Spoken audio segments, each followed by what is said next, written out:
about George's burial? No one there but the grave diggers. Ask me, Potter's Field's too good for his bones.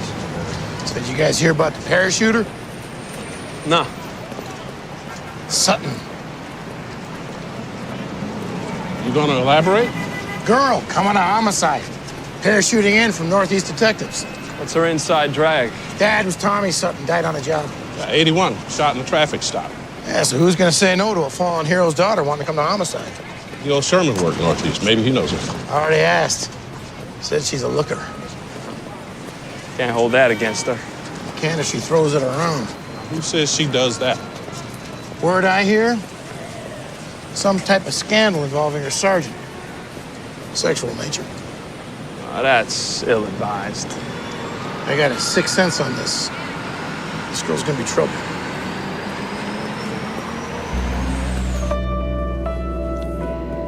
Jimmy Tate, 18, graduated June 11th, 1988.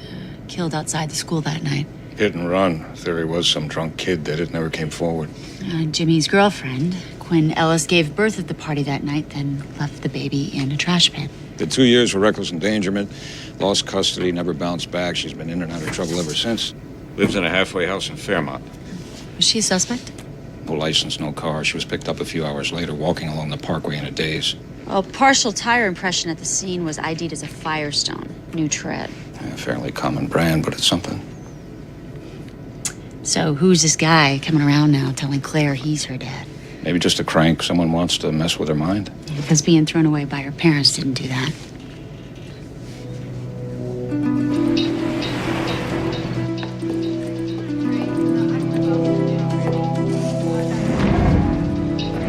I do needlepoint because I don't know how to knit. Me neither. Not too good with skills. So, Quinn, we're looking back into Jimmy's hit and run. That night just about sunk me. Losing Jimmy? And the baby. Yeah, but losing her was voluntary. It was a bad decision. Tell us about it. Well, I had her in a stall in the girls' bathroom. Tough place to give birth? You know what, though? It wasn't too bad. It wasn't easy or anything, but I handled it. So why ditch her in the trash? I was 18. Dumb. Just couldn't think of anything else right then. And Jimmy was? Gone. Right after she was born. Quinn, Claire was approached yesterday by a guy that claimed he's her dad.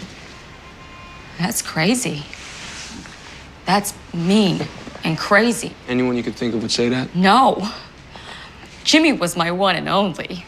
To this day, he was the best thing that ever happened to me. We didn't really take care of it. Time got away from us, and then we had her. Well, how about leaving her at a hospital, a church? That would have been better.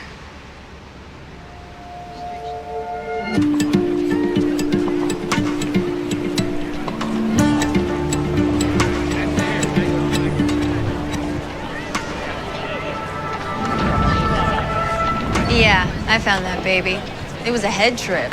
So how did you happen to be looking in the trash that night? I was drunk, weaving down the hall, and there was this cry from the closet. I thought I was hearing things.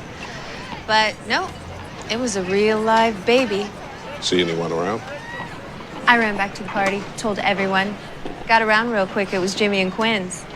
Did people know Quinn was pregnant? No, well, most people anyway. But you did. Well, I happened to be in the nurse's office one day when Jimmy came in.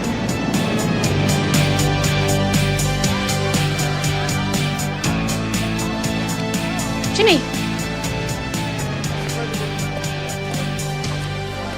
That ankle acting up? Oh, no. It's better.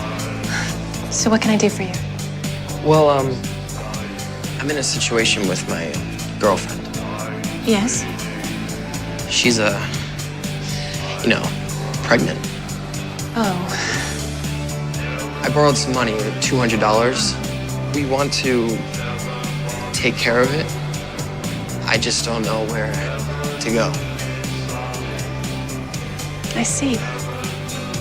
Well, first of all, it costs more like $900. Oh, And you'd both need parental consent. we can't. And, Quinn would never be able to have children again. No, I didn't know that. I have some photos you should see.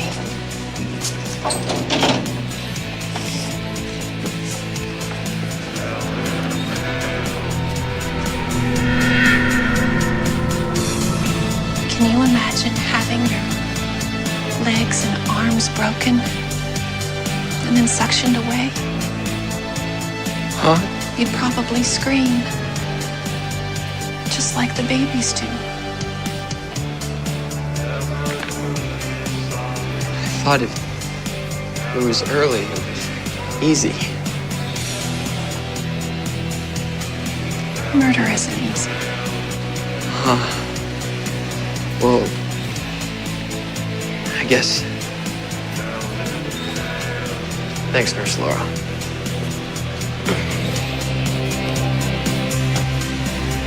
So this nurse had an agenda. Nut job. Jimmy come from money. His dad left him early. Mom was a sometimes waitress. So how do you figure he got the $200? He was on the track team. Had kind of an extra close relationship with the coach. You got a name? Bruce. Something. I can find it in my yearbook. Call you. So it turns out the school nurse was big into Operation Choose Life in '88.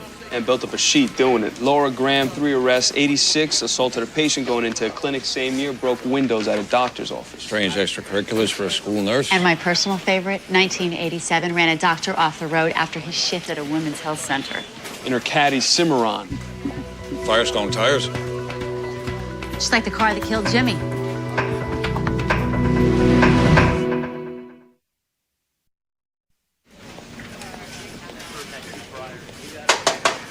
Lieutenant Stillman? I'm Josie Sutton. Nice to meet you. You too. I'm really glad to be here. I knew your dad. I was at his funeral. All I remember about the funeral were the gunshots. They scared me, and in retrospect, seemed kind of inappropriate. Sit down.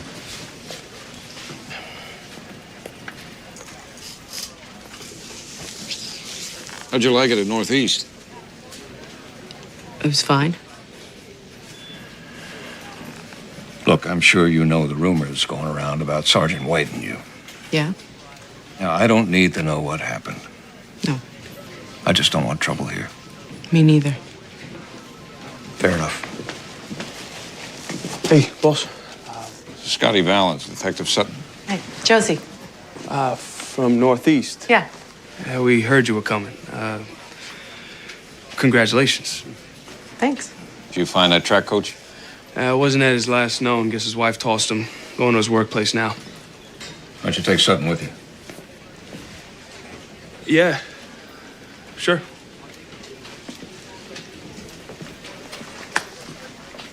So 2 scared kids want to end their pregnancy, but you had other plans for them. I counseled Jimmy. No. You lied to him. You showed him gruesome photos. I thought he should see what they do at the killing mills. Oh, bite me. We hear Quinn never looked pregnant. So maybe by June you thought they'd gone against your advice. No. Maybe now you wanted to punish Jimmy? And we know your Cadillac's your weapon of choice.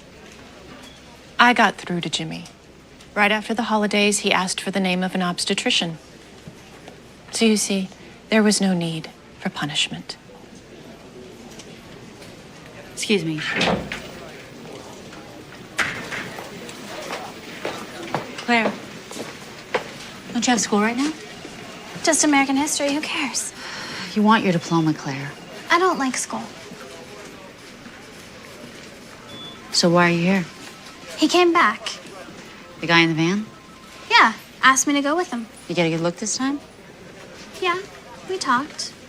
Said we should have dinner, father, daughter. Claire, he could be dangerous. He was nice. Well, I need to talk to him. Did you get a name? No. Look, I saw your mom yesterday. So? She asked about you. Why do I care? She'd like to see you, Claire. No thanks.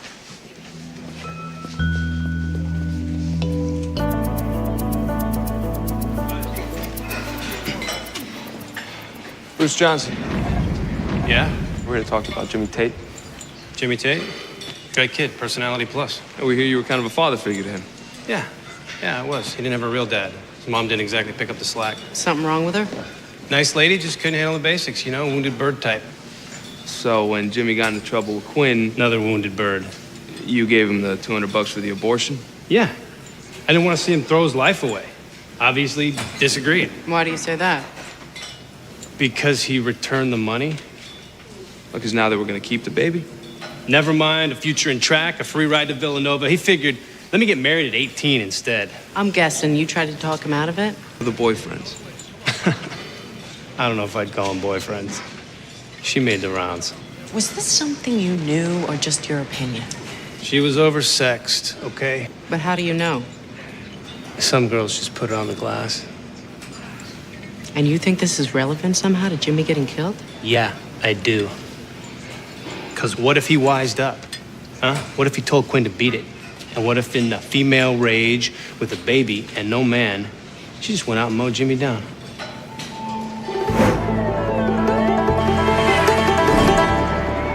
Jimmy was your one and only, huh, Quinn? Like I said. Well, that ain't what I'm hearing from his old coach. Well, why are you talking to him? Quinn, I'm busy, and you're wasting my time. I don't know what you mean.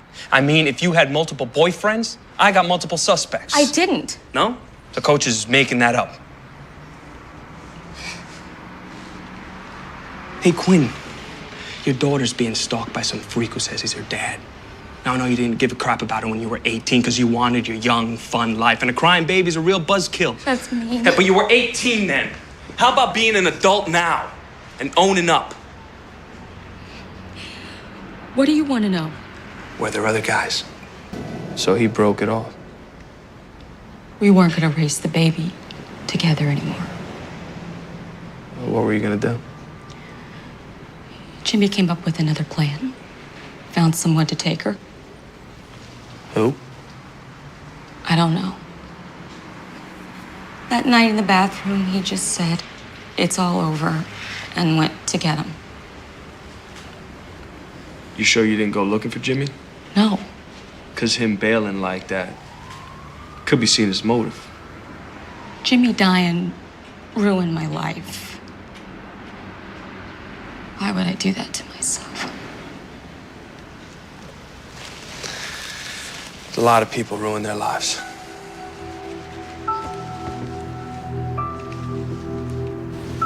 Look through the records at Dr. Sterling's office. The doctor Nurse Laura recommended? Jimmy and Quinn went to see him March 14, 88. Will that help us? Keep reading. An adult had to accompany them since they were minors. Guess whose signature is on the chart? Nurse Laura's. Jared Wyatt, their math teacher. Worth the conversation. Lil, Hey, Lindsay. Claire's school called. She disappeared this afternoon. What do you mean disappeared? She was abducted outside the school. The guy in the white van.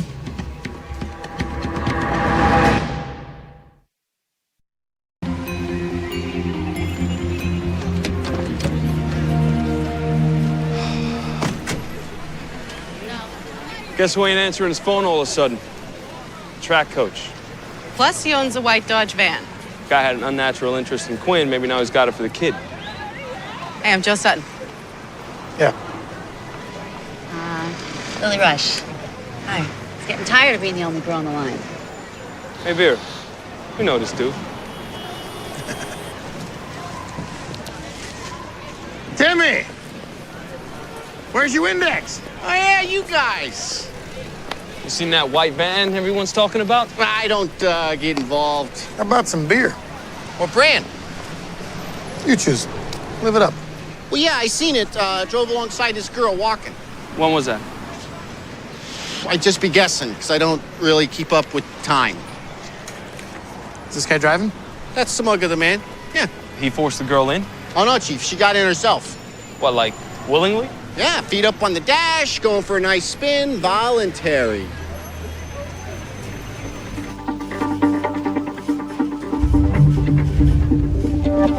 Jared Wyatt. Lieutenant Stillman. I have to teach a night class in an hour. We just want to get to the bottom of your name being on this doctor's form, Mr. Wyatt. I helped out Jimmy and Quinn because they were nice kids. That all? That's all. Well, taking an interest is one thing, but acting as their guardian during a sonogram?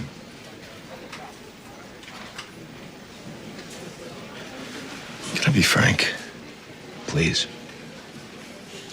I was married. And? And I wanted to stay that way. And, well, Jimmy had something over me.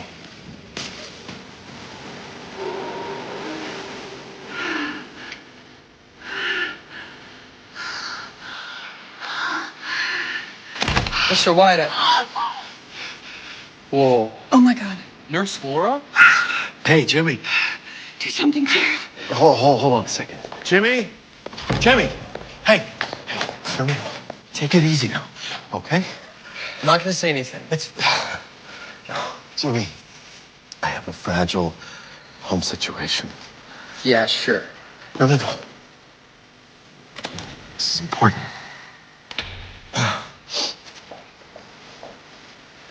You do me a good turn here, I'll do you one. What do you mean? I know about Quinn. Your problem. I want to help if I can. We're fine. Hey, you can talk to me. We broke up, but we still have the baby coming. Can I help at all? There is something we need for this appointment. I took them to the doctor. Now we both knew each other's secrets. Insurance. And what did Laura do for insurance? I don't know. But boy, she pitched a fit after Jimmy walked in on us. I'm talking warpath.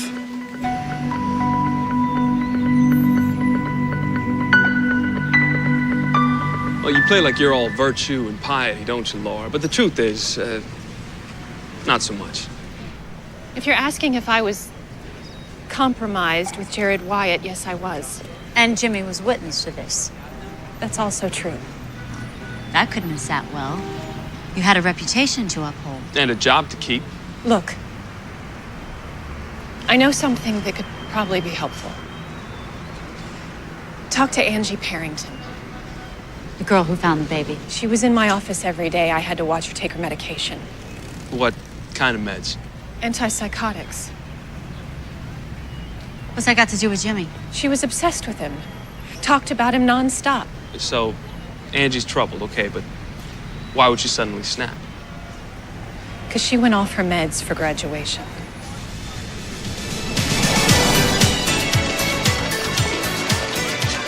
You didn't come today, Angie. No, I didn't. It's been 3 days. I'm not taking that poison anymore, and I just graduated, so you can't make me.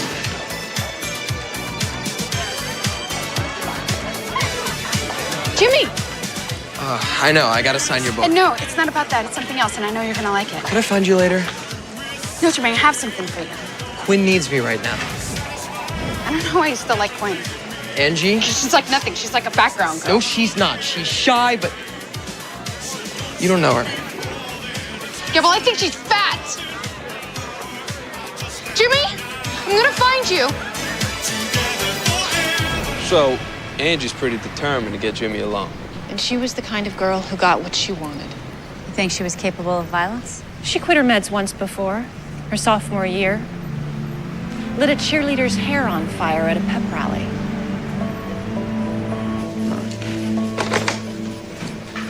I hear my girl Angie was kind of nutso.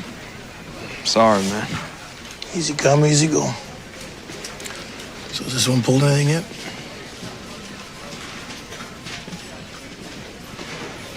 No, not really. Give her time. Blair sent a note to her foster parents. Yeah? She doesn't want to be found. Well, don't worry about me. I'm with my dad.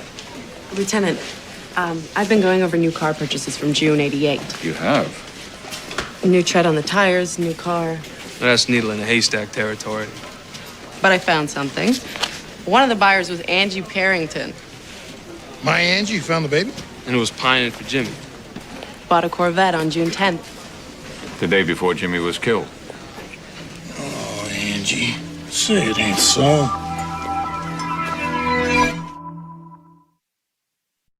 Yeah, I bought a car. It was Jimmy's graduation present. It's quite a gift. I'm generous. So how does a high school girl have that kind of dough? My parents missed graduation. Out of guilt, they said I could buy any car I wanted. So what did he say? He kept blowing me off when I tried to tell him about it. I finally cornered him in the parking lot. Show him the new set of wheels. Yeah, he saw it. He kept walking. Sees a Corvette and doesn't slow his pace. I know. I'm like, Jimmy, it's a Corvette. But no interest. He was just rambling about finding Mr. Wyatt. The math teacher? Why was he looking for him? I don't know. And I'll never know why he was so into Quinn. But you should have seen the way he looked at her. Now, you didn't get so upset that you turned that Corvette on him, did you, Ange? I can't even drive stick shift.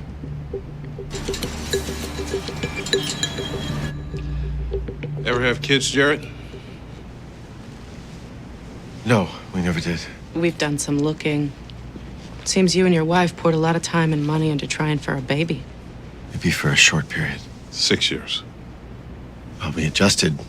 We have hobbies, pets. But that kind of thing can make a marriage shaky. There was some strain. So how are you going to turn things around? How about a baby? What are you suggesting? Oh, why else would Jimmy come looking for you same night Quinn had that child? There's not proof of anything. Well, throw in that you were at the sonogram. Seems like you were a prospective parent.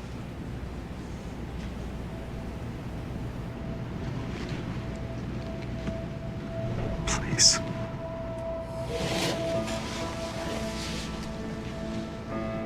Jared, it's no crime wanting a baby. It's all Helen and I ever wanted. Sure. Our marriage was dying. Every day we couldn't conceive. And these two kids pop out a baby when they don't even want one. One weekend and they're pregnant. They had a problem. We had a problem. I really thought this baby could save us. So what went wrong?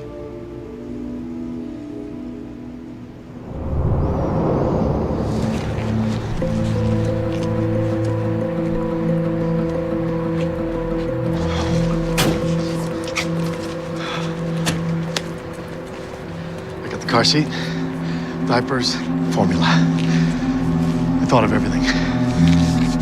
So, boy or girl? Girl. So's Quinn bring her? No. Mr. Wyatt, I can't do it. We're all set. I'm sorry.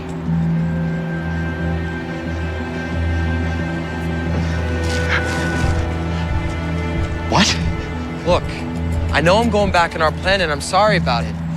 But after seeing what I saw, well, I realized those two girls are all I want. I'm trying to save my marriage here. I'm trying to save something too. This is my last hope. Helen is waiting. Sorry, Mr. Wyatt. Maybe you can adopt her something. We have already tried that! Jimmy, listen to me now. Jimmy! This is my life I'm talking about! Jimmy!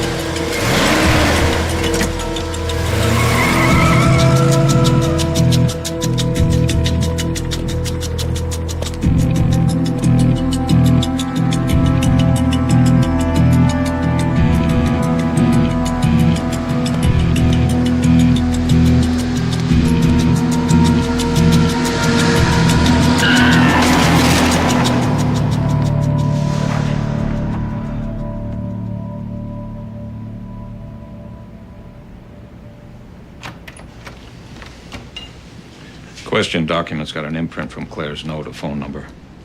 We trace it? Viking Motel, Spring Garden.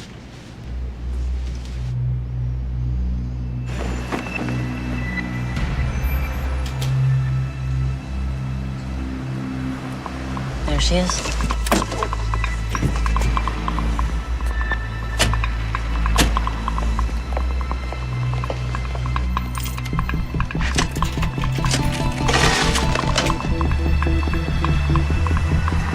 Hi, Claire. How'd you find me? That doesn't matter. Claire, what's going on? You want to stop there? To hell with that. No! We're under arrest. Endangering the welfare of a child. His family left him. I'm all he has. But you're not his.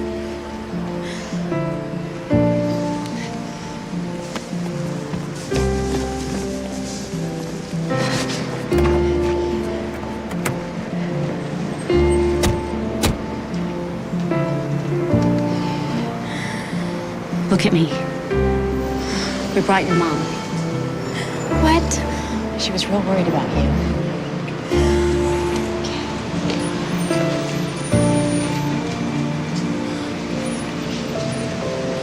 My God. I can see Jimmy all over your face. Not that you care. I do. I do, babe. Don't call me that! I messed up. Bad. I was just so sad. Jimmy didn't want me anymore. He did want you. We know who hit him that night. It's Jared Wyatt. And you know the reason, Claire? You. What do you mean? He wanted you for himself, but Jimmy said no, because the second he laid eyes on you, there was no way he was parting with his girls. Jimmy said that? He was on his way back to you.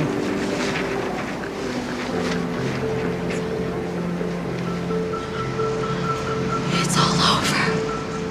That's what Jimmy said to you. Now I know what he meant.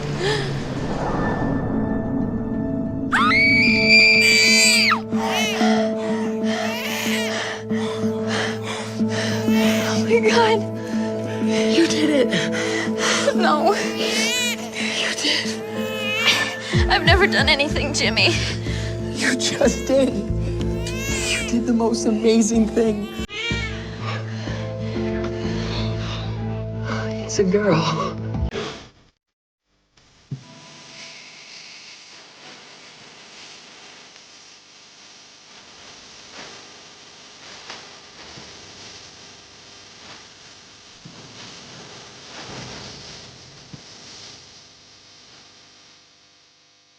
There is a fundamental pact that exists at the very core of human society, an unspoken agreement that binds us all when we reach our most vulnerable state. It is the pact we make with the practitioners of medicine. When the human body fails, when pain becomes an unbearable companion, we willingly surrender our autonomy to those who wear the white coat. We walk into sterile buildings with bright lights and hushed corridors, trusting the diplomas on the wall, trusting the institutions that grant them, and, most importantly, trusting the hands of the individual who holds the scalpel. We lie down on a cold operating table. We allow strange chemicals to flow through our veins, gently pulling us into a deep, chemical slumber. We count backward from 10, and as consciousness fades, we hand over our lives entirely. We believe, with absolute certainty, that the person standing over us is bound by a sacred oath to do no harm. We believe they possess the skill to heal us. We never imagined that the sanctuary of the operating room could be transformed into a chamber of unimaginable horrors. We never imagined that the hands we trust to heal could be the very instruments of our destruction. Yet, in the affluent, sprawling medical districts of Dallas and Plano, Texas, between the years 2011 and 2013, this sacred pact was not just broken, it was violently and systematically obliterated. This is the story of a catastrophic betrayal that shook the foundations of American medicine and etched a terrifying new chapter into the annals of legal history. It is a narrative that forces us to look into the darkest corners of a system designed to protect us, only to find that it was engineered to protect itself. At the center of this sprawling nightmare was a man named Christopher Dunch, a practicing neurosurgeon who became the embodiment of every patient's worst fear. Neurosurgery is often considered the apex of medical practice. It requires an unparalleled level of precision, a meticulous understanding of the human nervous system, and a steady hand where a single millimeter can mean the difference between a life restored and a life irrevocably destroyed. Patients came to Christopher Dunch seeking salvation from chronic agony. They came with aching backs, with compressed spinal cords, seeking a chance to walk without pain, to hold their children, to reclaim their normal lives. Instead, 38 human beings were plunged into a waking nightmare. Over the course of 2 devastating years, the operating theaters where Dunch worked became scenes of relentless, inexplicable carnage. The injuries inflicted upon these 38 individuals were not the result of unavoidable complications or the standard risks associated with complex spinal procedures. They were the consequence of catastrophic, reckless actions performed by a man operating under the influence of illicit substances and deeply entrenched delusions of grandeur. The destruction was visceral and absolute. Nerves were senselessly severed, leaving patients trapped in bodies that would no longer obey them. Surgical sponges, meant to absorb blood and be meticulously counted and removed, were casually left behind deep inside the delicate cavities of the human body, serving as ticking time bombs of infection and immense pain. In the most horrifying instances, vital blood vessels, such as the carotid artery, were slashed, leading to catastrophic bleeding and ultimate tragedy. By the time the dust settled, 2 patients were dead, their lives stolen on the operating table, and dozens of others were left permanently paralyzed, confined to wheelchairs, their futures shattered by the very hands they had begged to heal them. But the sheer brutality of these surgical atrocities is only one half of this devastating story. The true horror, the element that elevates this tragedy from a localized medical disaster to a systemic indictment of the healthcare industry, is how long Christopher Dunch was allowed to continue his reign of terror. He did not commit these acts in the shadows. He committed them under the bright, unforgiving lights of modern, well-funded hospitals. The carnage was visible to the surgical nurses, the anesthesiologists, and the hospital administrators. They saw the catastrophic outcomes. They witnessed the blatant surgical incompetence and the terrifying deviations from standard medical protocols. Yet, the machinery of the hospital system, designed to prioritize patient safety, suffered a catastrophic failure of morality. Instead of immediately halting his practice, instead of alerting the authorities and protecting the public from a clear and present danger, the institutions chose the path of self-preservation. The hospitals were paralyzed by the fear of expensive litigation, the dread of a public relations disaster, and the potential stain on their prestigious reputations. They calculated the risk and made a chilling decision. They offered Christopher Dunch a quiet exit. They allowed him to submit voluntary letters of resignation, sweeping the blood and the ruined lives under the proverbial rug. By allowing him to resign quietly, the hospitals successfully avoided the immediate legal requirement to report his catastrophic failures to the Texas Medical Board. They prioritized the financial and reputational safety of their corporate entities over the physical safety of the unsuspecting public. They handed him a clean slate and allowed him to simply walk out the front door, his medical license completely intact, fully enabled to secure privileges at the next hospital down the road and carve into his next unsuspecting victim. This toxic cycle of institutional cowardice and systemic complicity might have continued indefinitely, claiming countless more lives, if not for the extraordinary moral courage of 2 distinct voices within the medical community. In a profession where collegiality often breeds silence, and where challenging a fellow surgeon can mean risking one's own career, Dr. Robert Henderson and Dr. Randall Kirby refused to look away. These 2 veteran surgeons were brought in to clean up the catastrophic anatomical messes left behind in Dunch's wake. When they opened up the patients who had survived his operating table, they were confronted with a landscape of surgical destruction that defied all logic and medical training. They saw the severed nerves, the improperly placed hardware, the sheer, unimaginable violence inflicted upon the delicate spinal columns. Dr. Henderson and Dr. Kirby recognized immediately that this was not a simple case of a surgeon having a bad day, nor was it the tragic consequence of typical surgical complications. They recognized a pattern of reckless, almost intentional devastation. Driven by an unwavering commitment to the oath they had sworn to do no harm, these two men embarked on a relentless, grueling crusade to stop the slaughter. They stepped outside the safety of their own practices and transformed themselves into amateur investigators. They meticulously gathered the medical records, they compiled the devastating evidence of the botched surgeries, and they began a relentless campaign to force the Texas Medical Board and the local authorities to pay attention. They battered against the closed doors of a sluggish bureaucracy, refusing to be silenced, refusing to allow another hospital to hire the man who was leaving a trail of bodies across the state of Texas. Their unwavering persistence eventually broke through the institutional inertia, leading to a legal breakthrough that would forever alter the landscape of medical jurisprudence in the United States. Historically, holding a medical professional criminally liable for actions taken during surgery is an almost insurmountable legal challenge. The law heavily protects doctors, viewing surgical errors through the lens of civil liability and medical malpractice. It is incredibly difficult to prove that a doctor possessed the necessary criminal intent to harm a patient they were supposedly trying to heal. Therefore, bad doctors are typically sued, they lose their licenses, or they are forced into early retirement, but they almost never face the inside of a prison cell for their clinical actions. The prosecutors handling the case of Christopher Dunch knew they were facing an uphill battle against decades of legal precedent. They had to prove that the destruction he wrought was not merely a failure of skill, but a criminal act of violence. To achieve this, they executed a profound shift in legal strategy. They focused intensely on the tragic case of Mary Efford, a 74-year-old woman who had placed her complete trust in Dunch, only to wake up in excruciating agony, her body severely and permanently damaged by his chaotic surgical techniques. Instead of pursuing a traditional, difficult-to-prove charge of murder or aggravated assault for the broader spectrum of his victims, the prosecution chose a highly specific, devastatingly effective path. They charged Christopher Dunch with the criminal offense of causing injury to an elderly individual.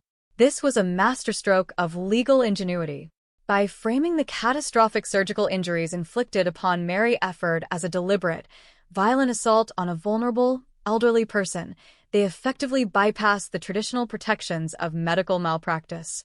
Furthermore, they made the unprecedented argument that the standard tools of a neurosurgeon, the very scalpels and drills designed for healing, had been weaponized. In the hands of Christopher Dunch, these instruments were legally classified as deadly weapons used to inflict severe bodily harm. This bold legal maneuver shattered the protective bubble that typically surrounds the medical profession. It sent a shockwave through the healthcare industry, signaling that a white coat and a medical degree could no longer serve as an absolute shield against criminal prosecution for egregious, reckless harm. The trial that followed was a harrowing journey through the depths of human suffering and systemic failure, culminating in a historic verdict in 2017. Christopher Dunch was handed a sentence of life in prison, a monumentally rare and powerful conclusion that branded him not just as a failed doctor, but as a convicted criminal of the highest order. This is not merely a story about a single rogue surgeon. It is a profound exploration of vulnerability and trust. It is an autopsy of a healthcare system that fundamentally lost its way, prioritizing institutional optics over human lives. As we delve into the timeline of these tragedies, we must ask ourselves how a system designed to protect us allowed a predator to operate in plain sight. We must examine the psychological terror endured by the victims who woke up to find their bodies destroyed, and we must honor the relentless determination of the few who stood up against the silence to ensure that the man responsible would never hold a scalpel again. To understand the magnitude of this tragedy, we must first immerse ourselves in the landscape where it unfolded and the lives of the people it destroyed. The years were 2011 through 2013. The setting was the sprawling, sun-drenched metropolitan areas of Dallas and Plano, Texas. This region is a monument to modern American prosperity, characterized by towering glass structures, expansive highways, and a booming economic infrastructure. Within this landscape of relentless growth, the medical industry stands as a shining pillar of innovation and prestige. The hospitals in Dallas and Plano are not mere clinics. They are massive, state-of-the-art medical complexes, equipped with the latest technology and staffed by individuals drawn from the top tiers of their graduating classes. They are places designed to project absolute authority, competence, and safety. When you walk through the pristine, automated glass doors of these institutions, you are immediately enveloped in an atmosphere of controlled efficiency. The polished floors reflect the bright, sterile lights, and the air carries the faint, reassuring scent of antiseptic.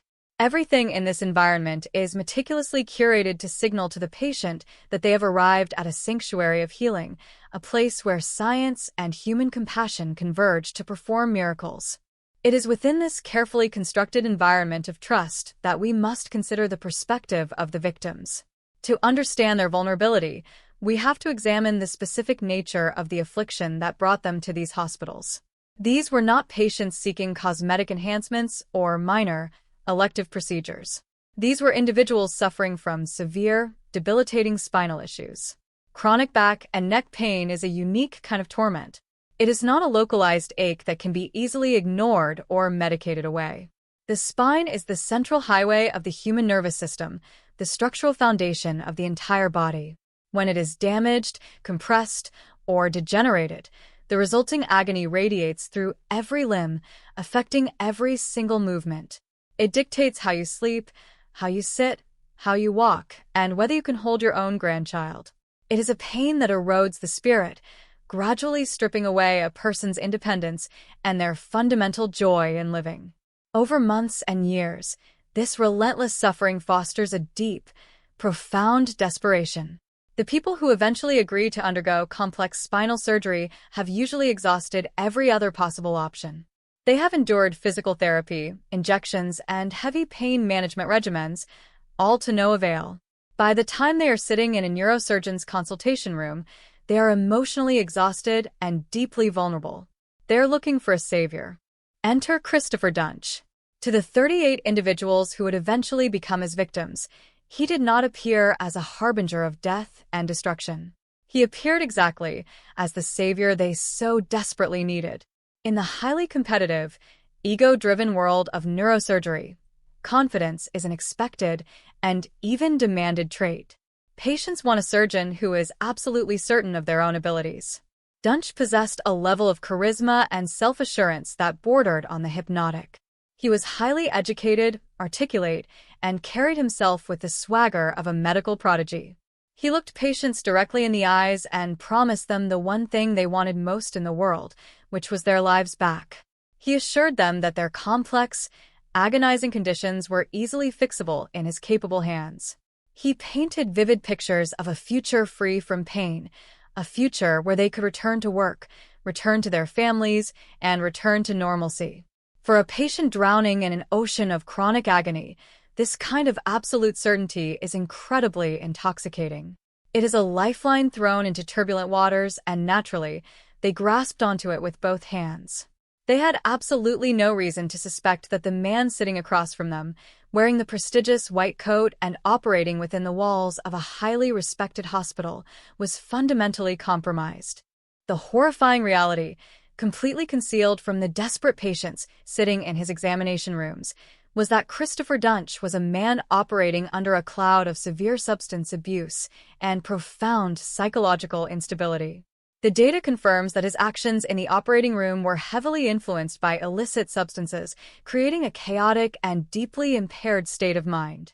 But perhaps even more dangerous than the chemical impairment were his deeply entrenched delusions of grandeur.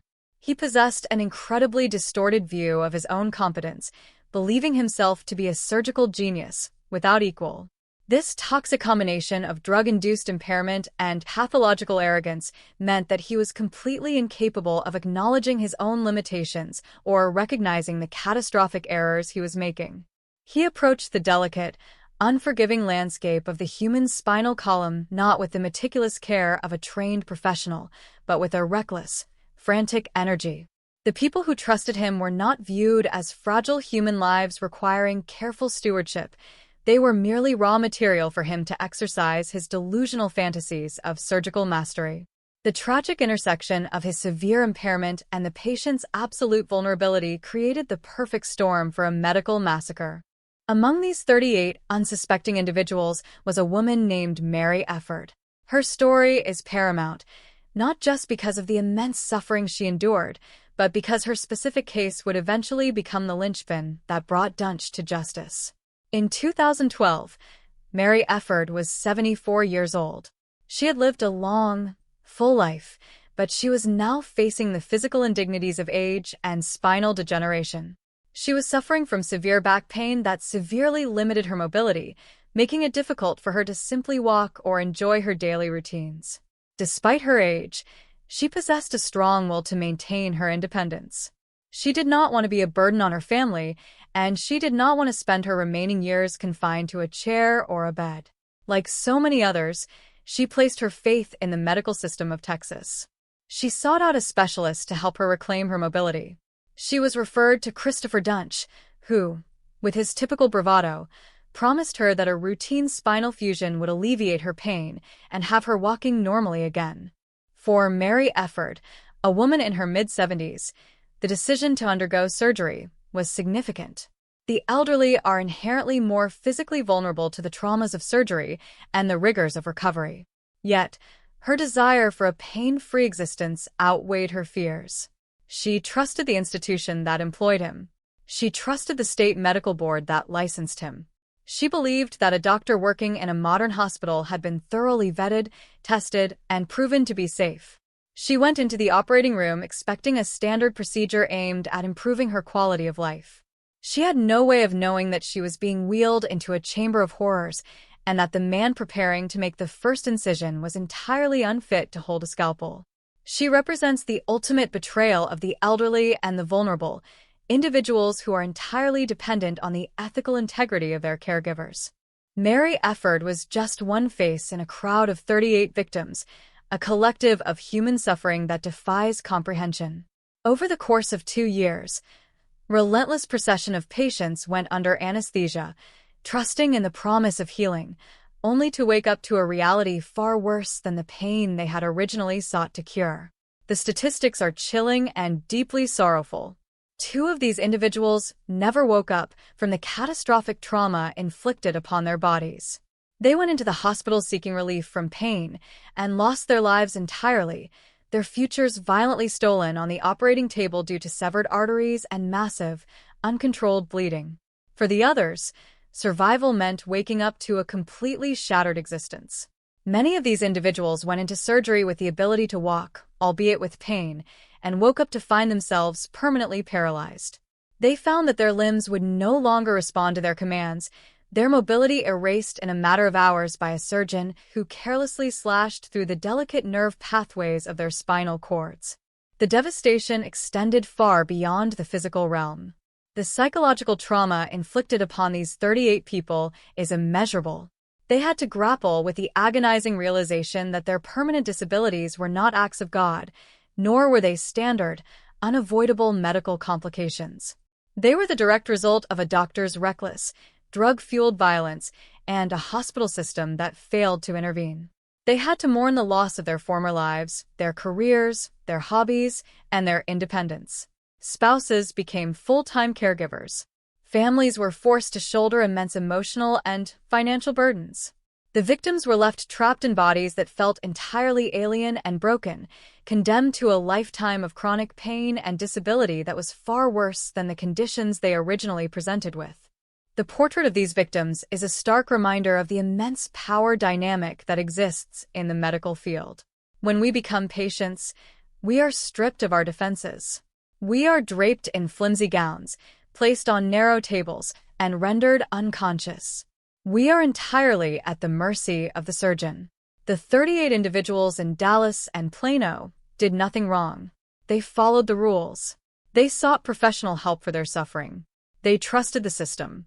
Their tragedy is magnified by the knowledge that their suffering was entirely preventable. They were not victims of a tragic accident. They were casualties of a monstrous ego, illegal substances, and a catastrophic failure of institutional oversight.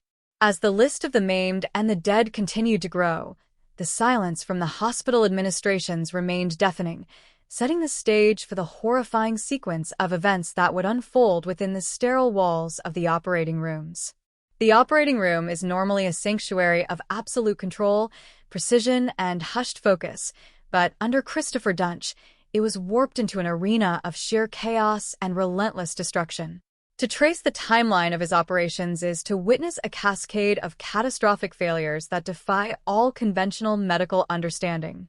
The incidents were not isolated errors in judgment or minor slips of a hand fatigued by long hours. They were systematic, repetitive violations of every established surgical protocol, performed by a man whose mind was fundamentally disconnected from reality. Operating under the influence of illicit substances and driven by a dangerous combination of arrogance and incompetence, Dunch treated the human body as an experimental canvas rather than a delicate organism requiring the utmost care. Nurses, surgical technicians, and assistant physicians quickly realized that something was fundamentally wrong with the man holding the scalpel, but the structured hierarchy of the hospital operating theater made it exceedingly difficult for junior staff to halt a procedure once it had begun. They watched in mounting horror as standard spinal fusion procedures turned into exercises in anatomical devastation, characterized by excessive blood loss, misplaced medical hardware, and a chilling disregard for human safety. In the surgical suite, every second counts, and every movement is calculated to minimize trauma to surrounding tissues. The human spine is an intricate network of vertebrae, discs, blood vessels, and nerves that transmit signals between the brain and the rest of the body. Operating on this region demands millimeter precision. Yet, witnesses inside Dunch's operating rooms frequently described a man who seemed completely unbothered by the delicate nature of his work. While other surgeons leaned over patients with intense, laser-focused concentration, Dunch would often rush through procedures, exhibiting an erratic and frantic energy. In several instances, he operated as if he were trying to set a speed record, slashing through tissue without proper visualization and failing to identify critical anatomical landmarks. Surgical assistants reported that he would occasionally lose his temper, yell at the nursing staff, or appear distracted, his thoughts clouded by the substances he abused outside the hospital walls. The predictable result of this reckless haste was a trail of catastrophic injuries that left patients permanently maimed. One of the most terrifying recurring motifs in Dunch's surgical career was his inability or refusal to properly manage bleeding and identify vital structures. In traditional spine surgery, the primary goal is to stabilize the spinal column while protecting the delicate spinal cord and the major blood vessels that run alongside it. Dunch, however, routinely managed to violate this fundamental rule. In multiple surgeries, he managed to sever major blood vessels, causing torrential hemorrhaging that turned the operating field into a blinding crimson mess. Rather than calmly applying pressure, repairing the vessel, or calling in a vascular specialist to assist, Dunch would frequently panic or push forward haphazardly, blindly clamping forceps into areas of the body where he could not even see what he was gripping. This blind clamping frequently resulted in the crushing of nerves and the laceration of surrounding tissues, transforming a standard corrective surgery into a life-threatening vascular crisis. Patients who entered the hospital for routine back pain woke up with massive blood loss, requiring emergency transfusions and leaving them fighting for their lives on the table. Equally horrifying was Dunch's handling of surgical hardware and foreign objects. Spinal fusion surgeries often require the placement of titanium screws, plates, and bone grafts to stabilize the vertebrae. These implants must be positioned with extreme accuracy, guided by fluoroscopy or specialized imaging to ensure they do not penetrate the spinal canal or compress the nerves. Dunch, however, routinely placed hardware completely wide of its intended target. In several documented cases, he screwed metal rods directly into nerve roots or placed bone grafts in locations that crushed the spinal cord rather than relieving pressure on it. Even more egregiously, He routinely left foreign objects behind inside the surgical cavities of his patients. Surgical sponges and cottonoid pledgets, which are meticulously counted before and after every procedure to ensure they are fully accounted for, were casually abandoned deep inside the bodies of unsuspecting individuals.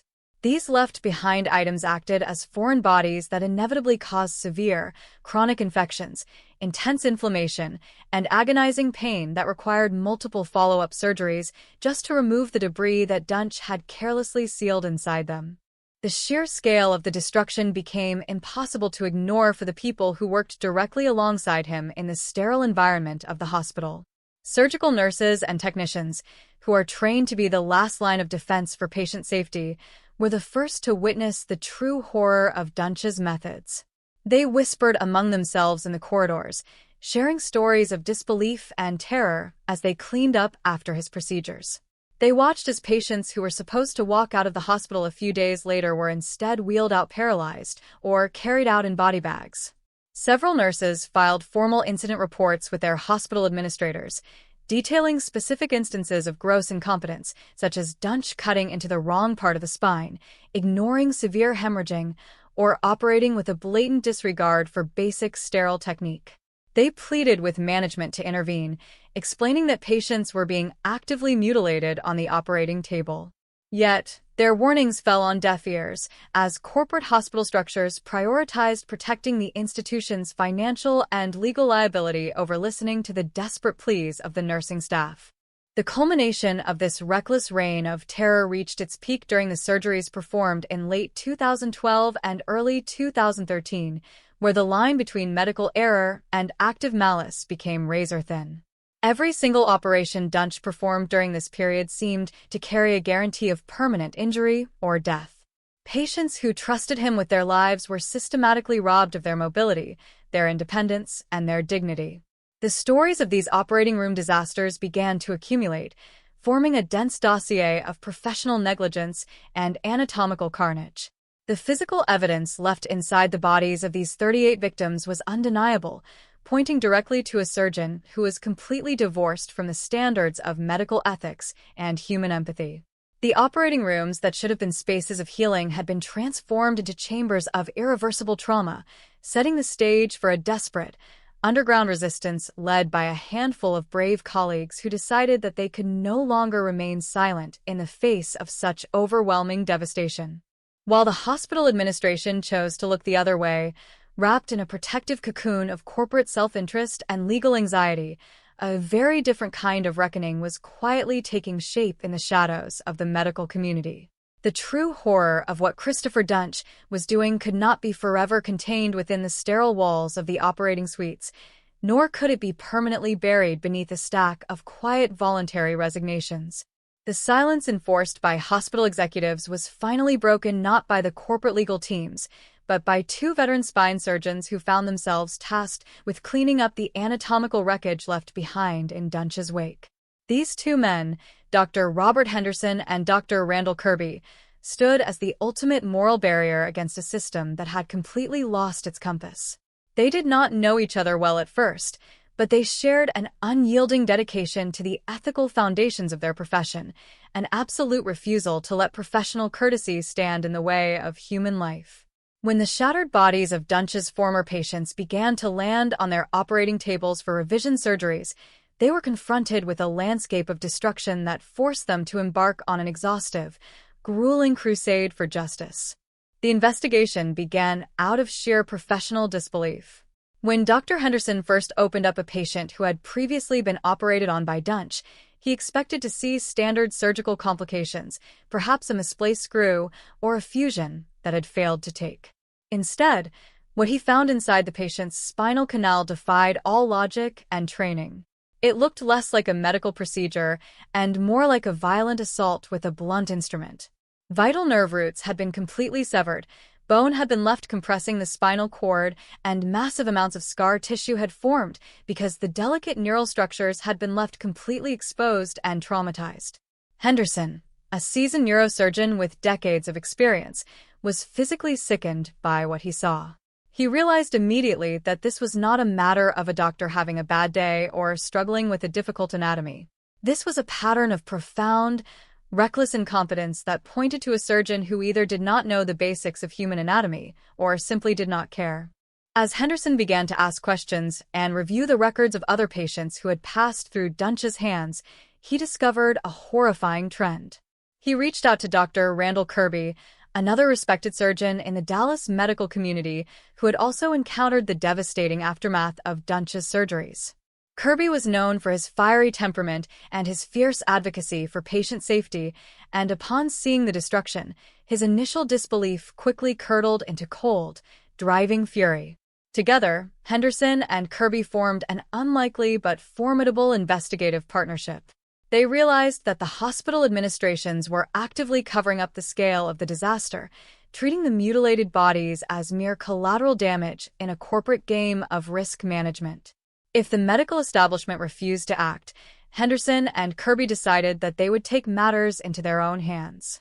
They became amateur detectives, dedicating their scarce personal time to uncovering the full scope of Dunch's reign of terror. The investigation was a painstaking, methodical ordeal. Henderson and Kirby requested medical charts, surgical logs, and imaging scans from multiple hospitals across the Dallas and Plano areas. They spent countless hours late at night poring over operative reports that read like horror stories.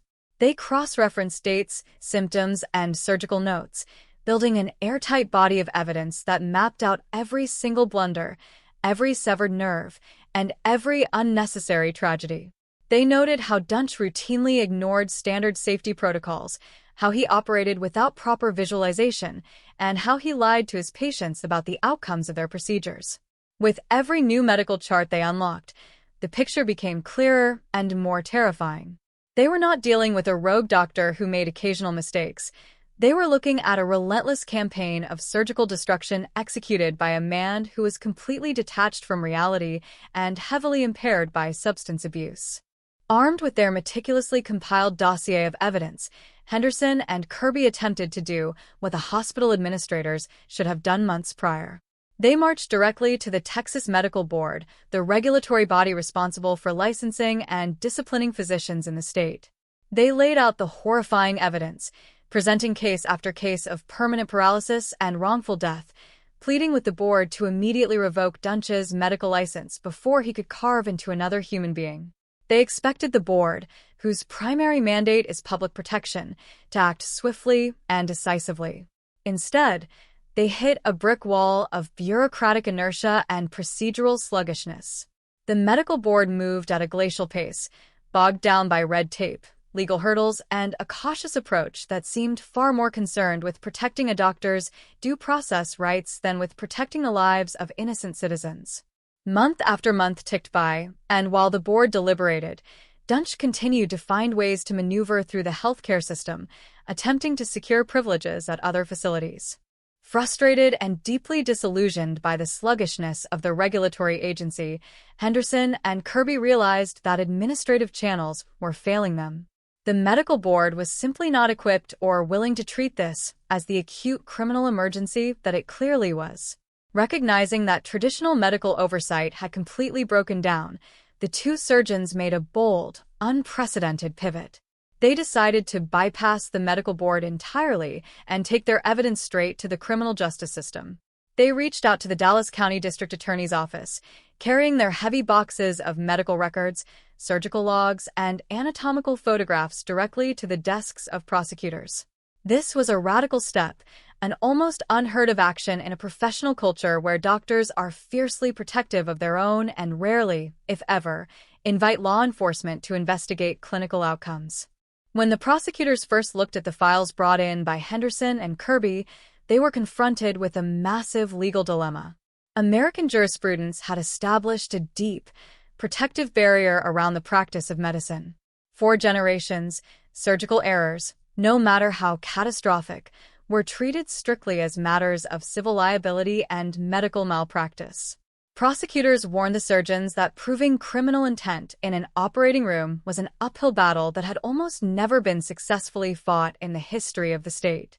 How could you prove that a doctor intended to maim a patient when the entire premise of their job was supposedly to heal them? How could you separate a terrible surgical mistake from an intentional criminal act? The legal hurdle seemed almost insurmountable, and for a moment, it appeared that Dunch might escape criminal accountability simply because the law was not designed to conceptualize a surgeon as a violent predator. Yet Henderson and Kirby refused to back down. They sat with the prosecutors for hours, patiently explaining the nuances of spine surgery, demonstrating precisely how far outside the boundaries of accepted medical practice Dunch's actions fell. They showed how no competent surgeon could possibly make such fundamental, repeated, catastrophic errors by accident. They argued passionately that Dunch's actions went far beyond negligence. They were acts of pure, unadulterated recklessness that displayed a complete and total disregard for human life. Their relentless advocacy provided the prosecutors with the technical expertise, the medical context, and the moral clarity needed to look at the case through an entirely new lens. The investigators and the prosecutors began to realize that they were not looking at a series of tragic medical accidents, but at a pattern of behavior that crossed the line from malpractice into the realm of criminal assault and depraved indifference.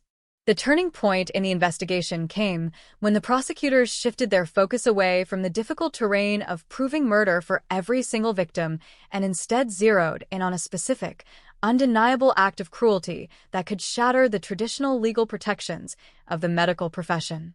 They focused their attention on the case of Mary Efford, the 74-year-old woman whose spine had been systematically destroyed during a routine fusion procedure. By examining the precise mechanics of her surgery, Henderson and Kirby were able to prove beyond a shadow of a doubt that Dunch had acted with complete depravity, leaving her permanently disabled through actions that no trained physician could ever mistake for standard care.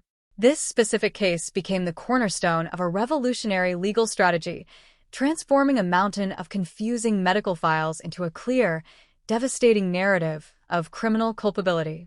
The tireless, courageous crusade led by two doctors who refused to remain silent had finally breached the ironclad defenses of the medical establishment, paving the way for a courtroom battle that would forever change how society views the responsibilities and liabilities of those who hold the scalpel. The courtroom in Dallas, Texas, during the trial of Christopher Dunch stood as a solemn arena where the rigid boundaries of legal precedent collided with an unprecedented catalog of human suffering. For generations, the American judicial system had maintained a thick protective wall around the medical profession, treating clinical failures as matters of civil malpractice rather than criminal acts. To bring a doctor to trial on criminal charges for actions performed inside an operating room required shattering decades of legal assumption, forcing prosecutors to navigate uncharted waters where the scalpel was no longer viewed exclusively as an instrument of healing, but potentially as a weapon of destruction. The atmosphere in the courthouse was heavy with anticipation, charged with the realization that the outcome of this trial would not only determine the fate of Christopher Dunch, but would also redefine the accountability of medical practitioners across the entire nation. Seated in the gallery were the survivors of his surgical onslaught and the grieving families of those who had perished, their expressions etched with a mixture of trauma, exhaustion, and a desperate hope for finality. When the proceedings commenced, the prosecution laid out a legal strategy that was as bold as it was meticulous, designed to dismantle the defense's argument that these catastrophic outcomes were merely unfortunate complications of complex neurosurgery. At the very center of the prosecution's case stood the pivotal, harrowing testimony surrounding the 74-year-old Mary Efford, whose ruined spine and permanent paralysis provided the concrete foundation for the criminal charges. Prosecutors understood that attempting to secure a conviction across all 38 victims would introduce complex medical debates that could easily confuse a jury. Instead, by focusing with laser-like precision on the specific trauma inflicted upon Mary Efford, they were able to present a narrative of undeniable recklessness and depraved indifference. Dr. Robert Henderson and Dr. Randall Kirby took the witness stand as expert medical witnesses, stepping out of their usual roles as operating surgeons and into the harsh spotlight of the courtroom. With calm, authoritative precision, they walked the jury through the technical details of spine surgery, using anatomical diagrams, surgical logs, and photographic evidence to demystify the procedures. They did not speak in obscure medical jargon. Rather, They translated the horrifying reality of what Dunch had done into language that every juror could easily comprehend. They demonstrated, step by step, how Dunch had severed critical nerve roots, ignored torrential hemorrhaging, and placed hardware completely wide of its intended anatomical target. They testified under oath that no competent physician with standard training could possibly commit such fundamental, catastrophic errors by accident, establishing the crucial link between Dunch's actions and the devastating consequences that followed. The defense mounted a vigorous effort to shield Dunch from criminal culpability, leaning heavily on the traditional argument that surgical complications are an inherent risk of modern medicine. Defense attorneys argued that Dunch was simply an ambitious, perhaps overly aggressive surgeon whose outcomes were marred by bad luck and difficult patient anatomies rather than any criminal intent. They sought to portray him as a misunderstood pioneer whose innovative techniques were unfairly scrutinized by jealous or overly cautious peers. However, this defense strategy began to crumble under the relentless weight of the cross-examination and the sheer volume of physical evidence presented by the state. Prosecutors systematically exposed the chilling contrast between Dunch's soaring delusions of grandeur and his absolute lack of basic surgical competence. They presented internal hospital communications, personnel records, and testimonies from former surgical nurses and assistants who painted a disturbing portrait of a man who operated under the influence of substances, flew into explosive rages, and completely ignored the desperate warnings of his operating room staff. The defense's attempts to frame the carnage as routine medical malpractice dissolved as the jury was confronted with the undeniable pattern of wanton destruction that characterized every single hospital where Dunch had practiced. As the trial progressed toward its final arguments, the courtroom atmosphere reached a fever pitch of emotional intensity. The jurors were faced with the monumental task of evaluating a crime scene located not on a dark street corner or inside a bank, but under the sterile lights of a modern operating theater. The legal innovation spearheaded by the prosecution hinged on the charge of causing injury to an elderly individual, elevating the assault on Mary Efford to a level that bypassed the traditional shields of medical immunity. Prosecutors argued passionately during their closing statements that the operating room does not grant a license to maim, and that when a surgeon operates with total disregard for human life, while heavily impaired by substances and delusions, their scalpel becomes legally indistinguishable from a deadly weapon.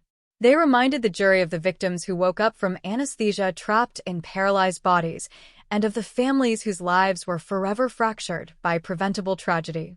The emotional resonance of the testimony, combined with the irrefutable medical evidence provided by Henderson and Kirby, created an overwhelming case that left little room for reasonable doubt. The jury retreated to deliberate, carrying the immense weight of a historic decision that would echo far beyond the borders of the courtroom. When the jury finally returned with their verdict, the tension in the room was absolute, a collective holding of breath that spanned decades of institutional silence and systemic failure. The verdict delivered a resounding rejection of the medical establishment's historical impunity. Christopher Dunch was found guilty of the criminal offense of causing serious bodily injury to an elderly individual, a milestone judgment that legally branded him not as a failed doctor, but as a convicted criminal of the highest order. The subsequent sentencing phase brought a rare and powerful conclusion to one of the darkest chapters in American medical history. In 2017, the judge handed down a sentence of life in prison, ensuring that Christopher Dunch would spend the remainder of his natural days behind bars, completely stripped of the ability to ever hold a surgical instrument again. The pronouncement of the sentence sent a visible wave of relief through the gallery, where the survivors and their families embraced, finally seeing a measure of justice delivered for the unimaginable pain they had endured. This landmark verdict fundamentally shifted the landscape of legal jurisprudence, signaling to the entire healthcare industry that a white coat and a medical degree would no longer serve as an impenetrable shield against criminal accountability for egregious, reckless harm. The echoes of the gavel that sealed Christopher Dunch's fate inside the Dallas courtroom resonated far beyond the confines of Texas, sending a profound shockwave through the entire infrastructure of the American medical establishment. The conclusion of this harrowing legal battle did not simply mark the end of an isolated criminal prosecution. It opened a Pandora's box of uncomfortable questions regarding how a modern healthcare system could allow a predator to operate with virtual impunity for over 2 years. For decades, hospitals, regulatory boards, and medical associations operated under a deeply entrenched culture of self-protection, prioritizing institutional reputation, financial shielding, and professional courtesy far above the physical safety of the vulnerable patients who place their lives in their hands. The Dunch case exposed the grim reality of this systemic cowardice, laying bare a bureaucratic labyrinth where administrative convenience routinely superseded basic human morality. When the hospitals chose to handle his catastrophic surgical failures by quietly negotiating voluntary resignations rather than filing formal reports with the state medical board, they were not merely making an administrative misstep. They were actively passing a loaded weapon to the next institution down the line, ensuring that the trail of mutilated bodies would continue to grow. This systemic complicity forced a long overdue reckoning across the healthcare industry, stripping away the illusion that institutional self-regulation was sufficient to protect the public from rogue practitioners who abuse the sacred trust of the healing profession. The fallout from the investigation and subsequent trial catalyzed a critical reevaluation of how medical credentials are tracked, shared, and vetted across state lines and corporate healthcare networks. In the wake of the scandal, lawmakers and medical reformers scrutinized the loopholes that allowed Dunch to seamlessly transition from one prestigious hospital to another despite a mounting dossier of botched surgeries and internal red flags. Hospitals were forced to confront the chilling realization that their fear of expensive litigation and public relations disasters had ultimately created a breeding ground for institutional negligence. The National Practitioner Data Bank and state medical boards faced intense pressure to overhaul their reporting mechanisms, ensuring that disciplinary actions, peer review findings, and forced resignations could no longer be quietly swept under the rug by corporate legal teams looking to protect their brand equity. The case served as a stark, permanent reminder that transparency is the absolute bedrock of patient safety, and that any system which values the preservation of corporate reputation over the exposure of clinical incompetence is fundamentally broken and morally bankrupt. The legacy of Christopher Dunch thus became a grim cautionary tale taught in medical schools and healthcare administration programs alike, serving as a perpetual warning of what happens when the guardians of public health choose silence over intervention.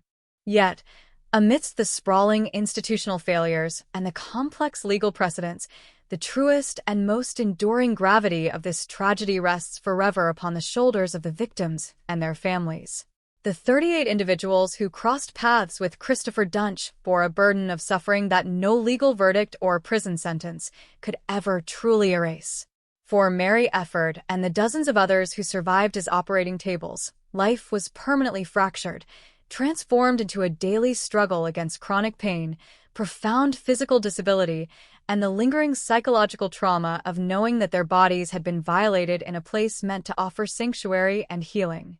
They woke up from anesthesia trapped in limbs that would no longer obey them, forced to relinquish their independence and rely entirely on loved ones just to navigate the basic routines of daily existence. For the families of the 2 patients who lost their lives on the table, the grief was compounded by the agonizing knowledge that their loved ones' deaths were entirely preventable, the tragic casualties of an unchecked ego and a failing institutional shield. These victims were not merely statistics on a prosecutor's ledger or case studies in a legal textbook.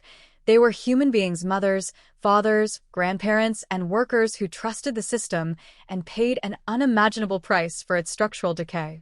Their resilience in the face of such overwhelming devastation and their willingness to share their harrowing stories formed the true emotional anchor that drove the pursuit of justice, ensuring that the voices of the silenced were finally heard in the highest halls of the law. The resolution of the case also forever altered the legal landscape surrounding medical malpractice and criminal liability in the United States, carving out a narrow yet powerful pathway for future accountability.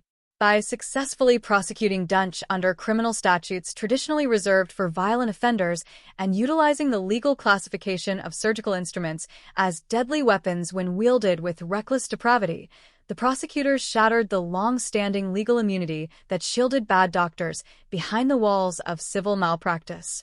This landmark shift sent an unmistakable message to the medical community. A white coat and a medical degree do not grant a license to maim, and gross, intentional recklessness on the operating table can cross the line from a tragic clinical error into a punishable criminal offense. Legal scholars and medical professionals continue to analyze the ramifications of this precedent, recognizing that it established a vital mechanism to hold truly rogue practitioners criminally accountable when their actions transcend negligence and enter the realm of depraved indifference. While the law can never undo the physical and emotional wreckage left in Dunch's wake, the establishment of this legal boundary ensures that future victims have a stronger shield against institutional apathy and professional impunity, fundamentally redefining the social contract between the healer and the healed. As we look back upon the dark chapter of Christopher Dunch, the narrative transcends the boundaries of true crime to become a profound meditation on human vulnerability, moral courage, and the fragile nature of trust. The tragedy reminds us that the systems we rely upon for our survival are only as strong, as ethical, and as vigilant as the individuals who animate them. It highlights the heroic, indispensable role played by whistleblowers like Dr. Robert Henderson and Dr. Randall Kirby, whose unyielding moral compass and refusal to be silenced broke through a wall of corporate indifference that threatened to swallow the truth whole. Without their tenacity, Dunch might have continued his catastrophic career, leaving an even wider wake of destruction behind him. Their actions stand as a powerful testament to the fact that systemic corruption and institutional cowardice can ultimately be overcome when individuals of conscience choose to stand up for what is right, regardless of the personal or professional cost. The story of Dr. Death remains an indelible scar on the conscience of modern medicine, a haunting reminder of the horrors that emerge when the sacred trust between doctor and patient is utterly broken, but simultaneously a shining testament to the resilience of the human spirit and the relentless, enduring pursuit of justice in the face of overwhelming darkness.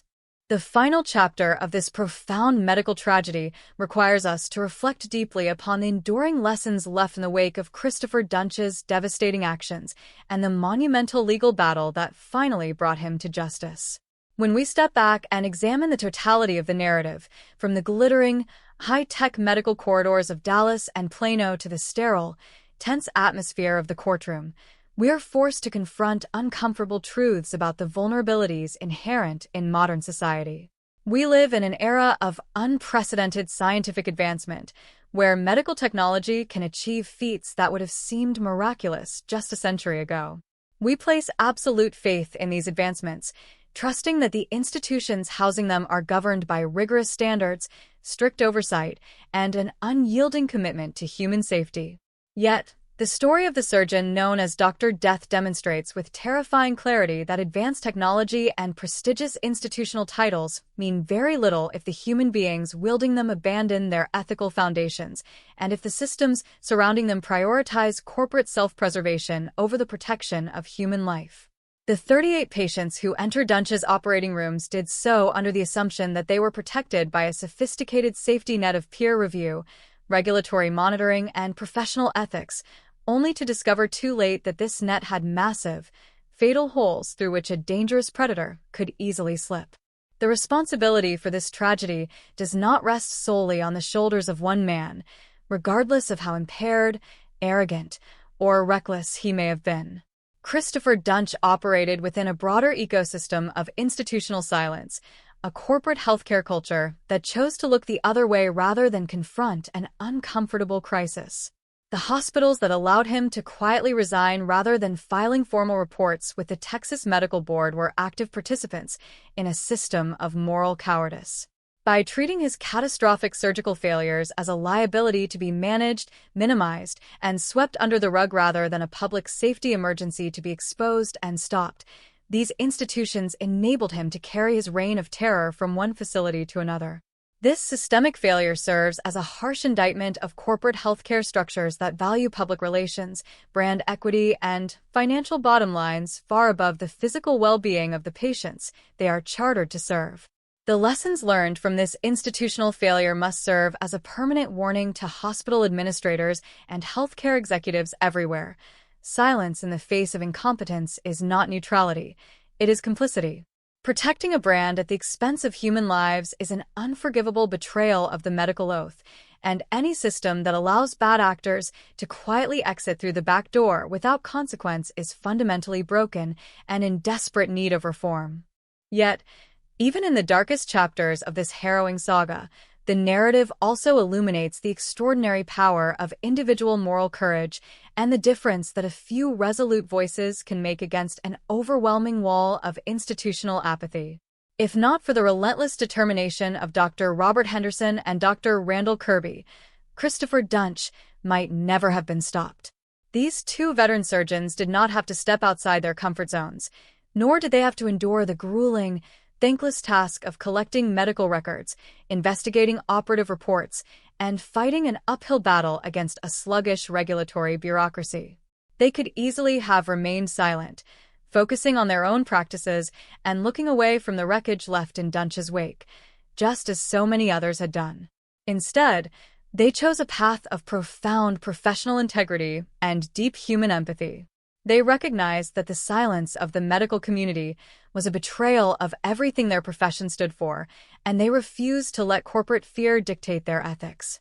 Their tireless crusade, moving from amateur investigation to direct confrontation with the medical board and finally forging a path into the criminal justice system, stands as an inspiring testament to the fact that institutional corruption and cowardice can indeed be defeated when individuals of conscience decide to stand up and speak the truth, regardless of the personal or professional cost.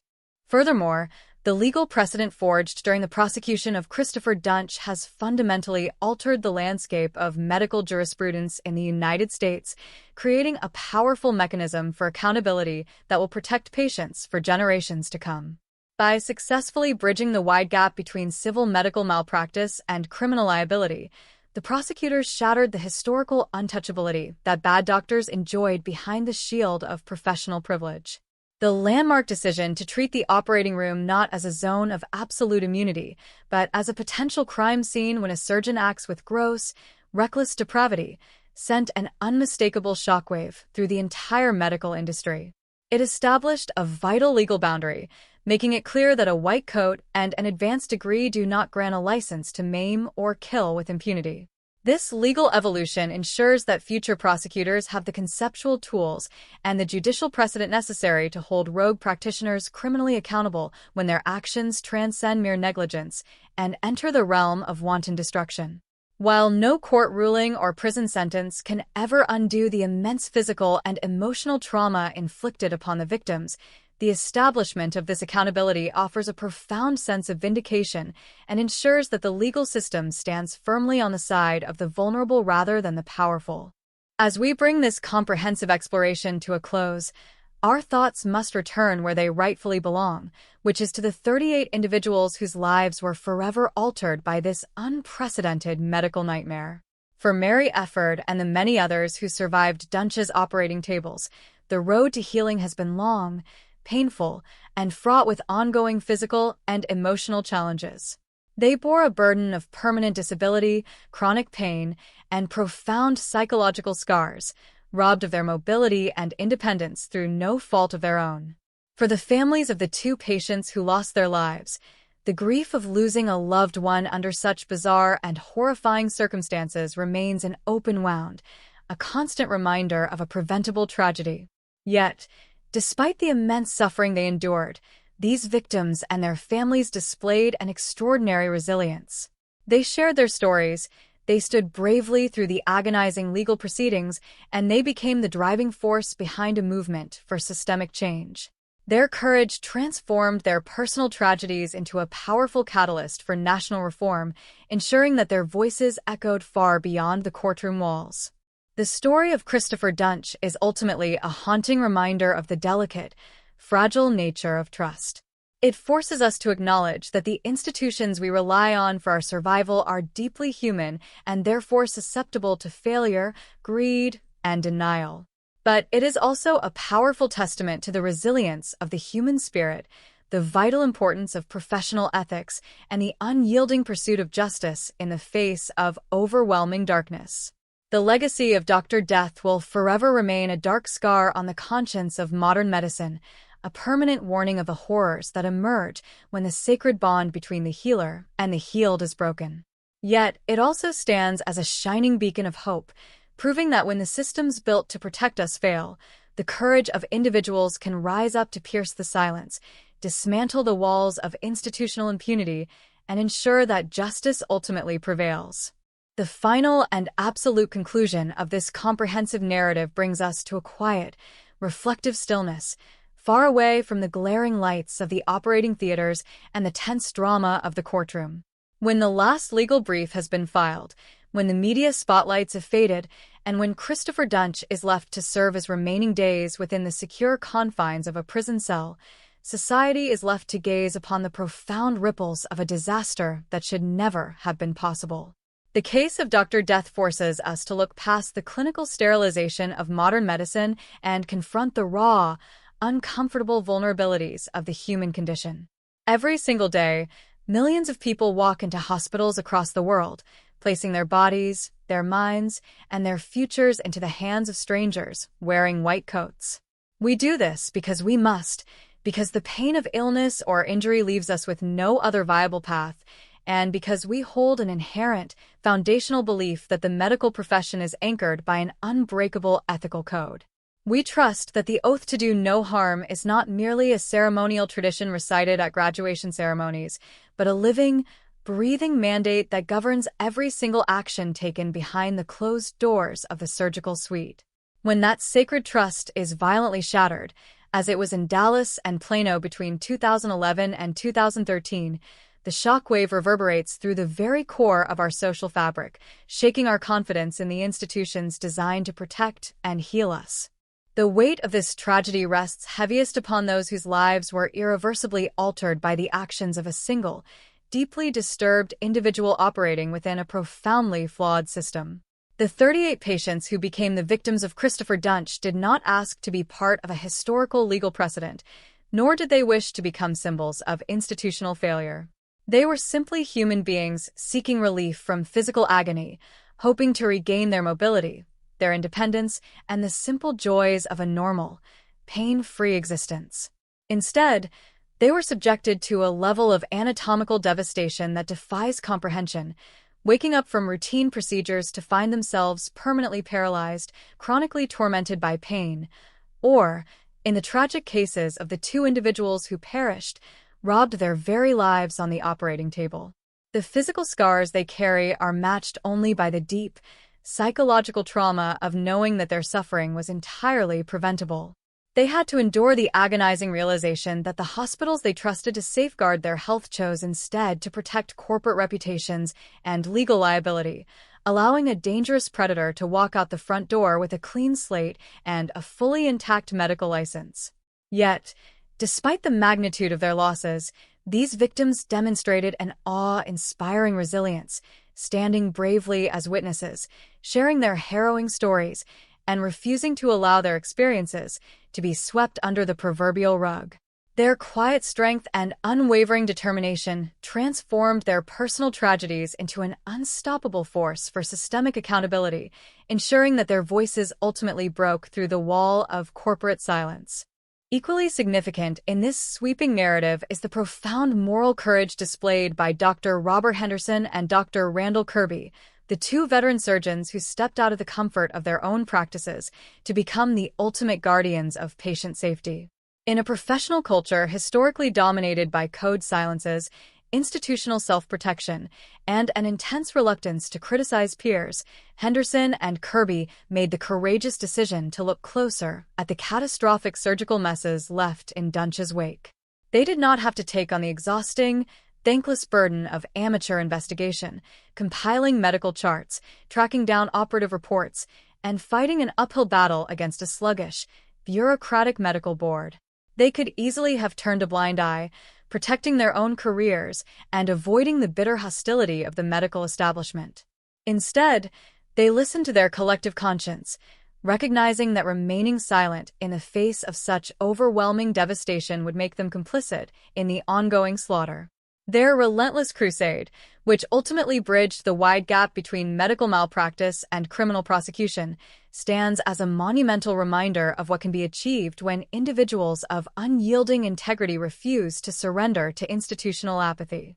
They proved that even the most deeply entrenched systems of corporate self-preservation can be dismantled when people of courage decide to stand up, speak the truth, and demand justice, regardless of the personal or professional costs they might have to bear. The legal legacy carved out by the prosecution team in this historic trial has fundamentally reshaped the boundaries of medical jurisprudence in the United States, erecting a powerful new shield to protect future patients from the dangers of unchecked rogue practitioners. By successfully arguing that a surgeon operating with gross, reckless depravity can cross the line from clinical negligence into criminal assault, and by establishing that surgical instruments can legally function as deadly weapons when wielded with wanton disregard for human life, the court dismantled the historical untouchability that medical professionals enjoyed behind the walls of civil malpractice. This landmark shift sent a clear, unmistakable message across the entire healthcare landscape. A medical degree and a prestigious title do not grant a license to maim or kill with impunity, and institutional walls will no longer serve as an impenetrable fortress against criminal accountability.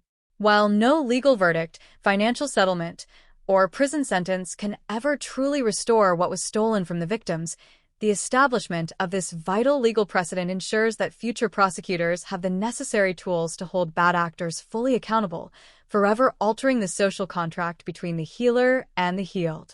As we bring this extensive exploration to a definitive close, we are reminded that the story of Christopher Dunch is ultimately a cautionary tale about the fragile nature of trust and the eternal vigilance required to preserve it. The institutions and systems we rely upon for our survival are built by human hands, and as such, they are inherently vulnerable to error, ambition, corporate greed, and the dangerous temptation of denial. The tragedy of Dr. Death serves as a permanent, haunting scar on the conscience of modern medicine, a stark warning of the horrific consequences that unfold when the sacred bond between doctor and patient is broken and the structures meant to safeguard the public choose comfort over confrontation. Yet, shining brightly through the overwhelming darkness of this narrative is the enduring resilience of the human spirit, the profound importance of professional ethics, and the unstoppable power of individual courage. The legacy of this case ensures that the sacrifices of the victims were not made entirely in vain, leaving behind a healthcare industry that is continuously forced to reevaluate its transparency, a legal system better equipped to protect the vulnerable, and a timeless reminder that when the walls of silence threaten to swallow the truth whole, the unwavering voice of conscience can rise up to pierce the dark and ensure that justice ultimately prevails.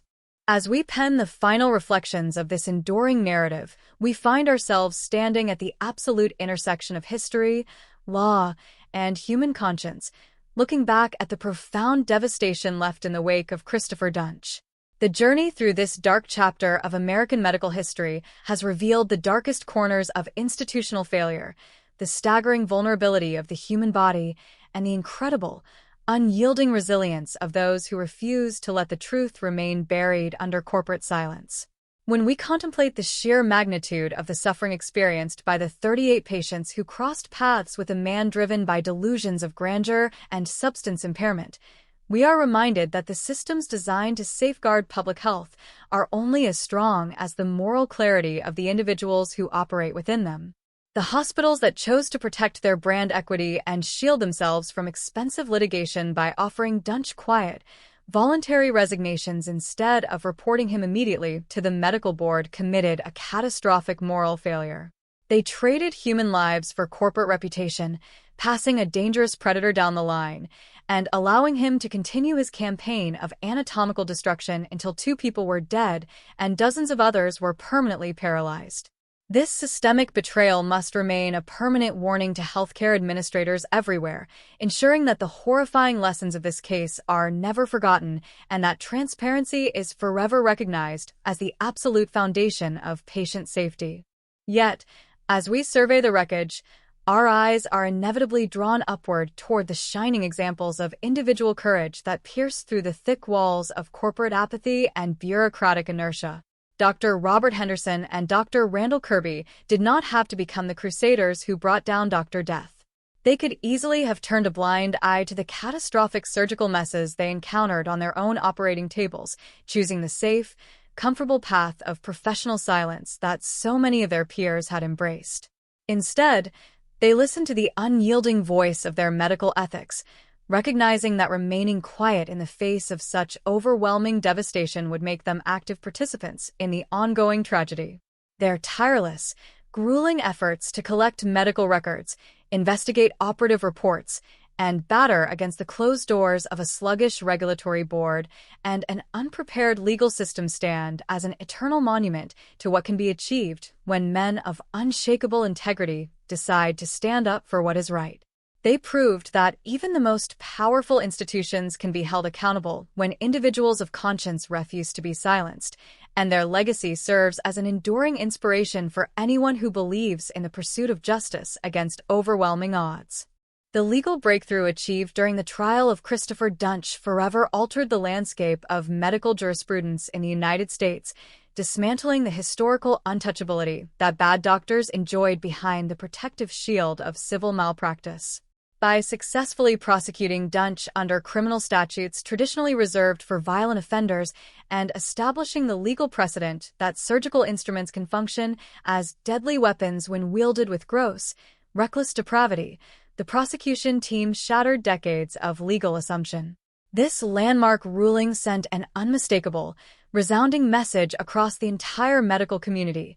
A white coat and a prestigious title do not grant a license to maim or kill with impunity, and institutional walls will no longer serve as an impenetrable fortress against criminal accountability. While no courtroom verdict or life sentence can ever truly restore what was stolen from the victims, the establishment of this vital legal boundary ensures that future patients are equipped with a stronger shield against institutional apathy and professional negligence. It fundamentally reshaped the social contract between the healer and the healed, anchoring accountability where it truly belongs and ensuring that the legal system stands firmly on the side of the vulnerable rather than the powerful. The truest and most sacred weight of this entire narrative, however, remains forever anchored to the victims and their families. The 38 individuals who placed their complete trust in a system that ultimately failed them bore a burden of suffering that defies true comprehension.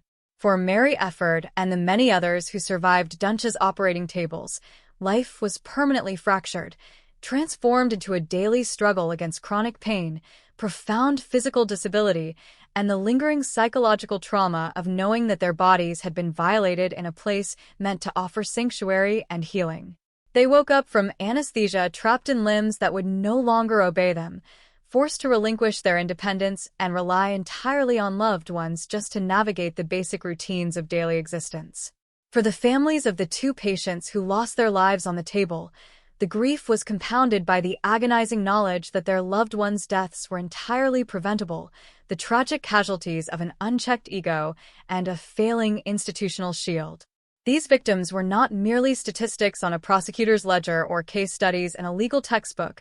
They were human beings, mothers, fathers, grandparents, and workers who trusted the system and paid an unimaginable price for its structural decay. Their resilience in the face of such overwhelming devastation and their willingness to share their harrowing stories formed the true emotional anchor that drove the pursuit of justice, ensuring that the voices of the silenced were finally heard in the highest halls of the law. As we bring this extensive, multi-part exploration to its definitive and absolute close, we are left with a profound meditation on the fragile nature of trust and the eternal vigilance required to preserve it. The story of Christopher Dunch is a haunting reminder of the horrors that emerge when the sacred bond between the doctor and the patient is broken, when corporate greed overshadows human compassion, and when institutions choose comfort over confrontation. Yet, shining brightly through the overwhelming darkness of this narrative is the enduring resilience of the human spirit, the profound importance of professional ethics, and the unstoppable power of individual courage. The legacy of Dr. Death ensures that the sacrifices of the victims were not made entirely in vain. leaving behind a healthcare industry that is continuously forced to reevaluate its transparency, a legal system better equipped to protect the vulnerable, and a timeless reminder that when the walls of silence threaten to swallow the truth whole, the unwavering voice of conscience can rise up to pierce the dark and ensure that justice ultimately prevails for all of humankind. As we finally arrive at the absolute final chapter of this profound and harrowing journey, we find ourselves looking back across the vast expanse of a tragedy that forever transformed our understanding of medicine, law, and human vulnerability. The story of Christopher Dunch, a man whose dark tenure inside the operating rooms of Dallas and Plano earned him the terrifying moniker of Dr. Death, stands as an indelible scar on the conscience of modern healthcare. When we trace the path from the first unsuspecting patient who walked into his consultation room seeking relief from chronic pain to the final, echoing gavel strike of a courtroom sentence that locked him away for the rest of his natural life, we are forced to confront the darkest implications of institutional failure and misplaced trust. We began this narrative by examining the sacred, unspoken pact that exists between a patient and a physician, the absolute surrender of autonomy that occurs when we lie down on a sterile operating table and place our lives into hands we believe are bound by an oath to do no harm. That sacred pact was not merely bent or strained during those 2 devastating years between 2011 and 2013. It was violently and systematically obliterated by a surgeon operating under the heavy influence of illicit substances and deeply entrenched delusions of grandeur. The 38 individuals who became his victims were stripped of their mobility, their independence, and, in 2 tragic instances, their very lives, not by the unpredictable whims of fate or the unavoidable complications of complex neurosurgery, but by the reckless, wanton destruction wrought by a man who treated the human body as an experimental canvas rather than a delicate organism requiring absolute care. The horror of this multi-year massacre is amplified exponentially when we reckon with the systemic cowardice and institutional complicity that allowed it to persist unchecked for so long. Christopher Dunch did not operate in a hidden, clandestine underground. He performed his catastrophic surgeries under the bright, unforgiving lights of prestigious, well-funded hospital complexes. The surgical nurses, the anesthesiologists, and the assistant physicians who watched him operate witnessed the blatant incompetence, the torrential hemorrhaging, the severed nerve roots, and the forgotten surgical sponges sealed deep inside defenseless bodies. They filed incident reports, they whispered in terrified corridors, and they begged corporate management to intervene and halt the slaughter. Yet, the machinery of the hospital administrations chose a chilling path of self-preservation, paralyzed by the dread of expensive litigation, public relations disasters, and damage to their corporate brand equity. By negotiating quiet, voluntary resignations rather than filing formal reports with the Texas Medical Board, these institutions successfully swept the blood under the proverbial rug, handing Dunch a clean slate and unleashing him upon the next unsuspecting hospital down the road. This systemic betrayal exposed a profound moral bankruptcy within the healthcare industry, serving as a permanent, haunting reminder that corporate optics were frequently prioritized far above human safety. The institutional silence that protected Dunch for 2 long years must forever stand as a warning to healthcare executives everywhere that looking away from professional incompetence is not neutrality, but active complicity in the destruction of innocent lives. Yet, out of the deep shadows of this corporate indifference and systemic failure emerged one of the most powerful and inspiring narratives of individual moral courage in modern medical history. The reign of terror engineered by Christopher Dunch was ultimately brought to a grinding halt not by the internal oversight mechanisms of the hospitals or the proactive vigilance of the state medical board, but by the relentless, unyielding determination of 2 veteran spine surgeons who refused to remain silent.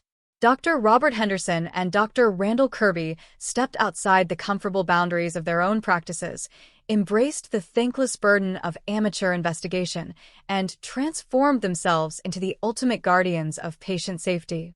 Confronted with the horrifying anatomical wreckage left behind in Dunch's wake, they recognized that maintaining professional courtesy in the face of such overwhelming devastation would make them active participants in the ongoing tragedy. They spent countless late nights poring over medical charts, cross-referencing operative logs, and building an airtight dossier of evidence that mapped out every single blunder and every unnecessary catastrophe. When they encountered a sluggish, bureaucratic medical board bogged down by red tape and procedural caution, they did not give up. Instead, they made the bold, unprecedented pivot to bypass traditional medical oversight entirely and march straight into the criminal justice system. Their tireless advocacy, technical expertise, and moral clarity provided prosecutors with the foundational tools needed to dismantle the ironclad defenses of the medical establishment. The crusade led by Henderson and Kirby stands as an eternal monument to what can be achieved when individuals of unshakable integrity decide to stand up for the truth, proving that even the most powerful corporate and institutional walls can be breached when people of conscience refuse to surrender to apathy. The legal breakthrough achieved through their partnership and the subsequent prosecution of Christopher Dunch fundamentally revolutionized the landscape of medical jurisprudence in the United States, carving out a vital, enduring pathway for criminal accountability. For generations, the legal system had wrapped the medical profession in a thick protective shield, treating clinical errors and surgical failures exclusively as matters of civil malpractice and financial liability. Prosecutors handling the Dunch case knew they were wading into uncharted waters, facing the monumental challenge of proving criminal intent inside an operating room where the primary mandate is supposedly to heal. By executing a brilliant strategic shift focusing with laser-like precision on the devastating case of 74-year-old Mary Efford, and by framing her permanent paralysis as a deliberate, violent assault committed with deadly weapons disguised as surgical instruments, the prosecution shattered the historical untouchability of bad doctors. The landmark verdict delivered in 2017, resulting in a sentence of life in prison, sent an unmistakable, resounding shockwave across the entire healthcare landscape.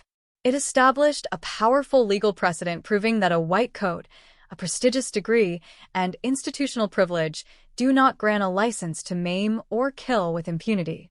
This monumental shift redefined the social contract between the healer and the healed, ensuring that future prosecutors possess the legal mechanisms necessary to hold rogue practitioners criminally accountable when their actions transcend negligence and enter the dark realm of depraved indifference. As we bring this extensive, multi-part exploration to its final, definitive close, our thoughts and our deepest reverence must return where they rightfully belong, which is to the 38 individuals whose lives were forever fractured by this unprecedented medical nightmare. The victims and their families bore an unimaginable burden of suffering, navigating a daily reality defined by chronic pain, profound physical disability, and the lingering psychological trauma of knowing their trust was violently betrayed in a place meant to offer sanctuary and healing. For Mary Efford and the numerous others who survived Dunch's operating tables, and for the families of the 2 patients who tragically lost their lives, the road to recovery has been long, arduous, and fraught with ongoing challenges. Yet, despite the overwhelming devastation inflicted upon them, their resilience has been nothing short of extraordinary. They stood bravely as witnesses, shared their harrowing stories through every stage of the legal battle, and transformed their personal tragedies into an unstoppable catalyst for national reform. Their courage ensured that their voices echoed far beyond the courtroom walls, permanently altering how hospitals track credentials, how medical boards handle disciplinary actions, and how the legal system protects the vulnerable.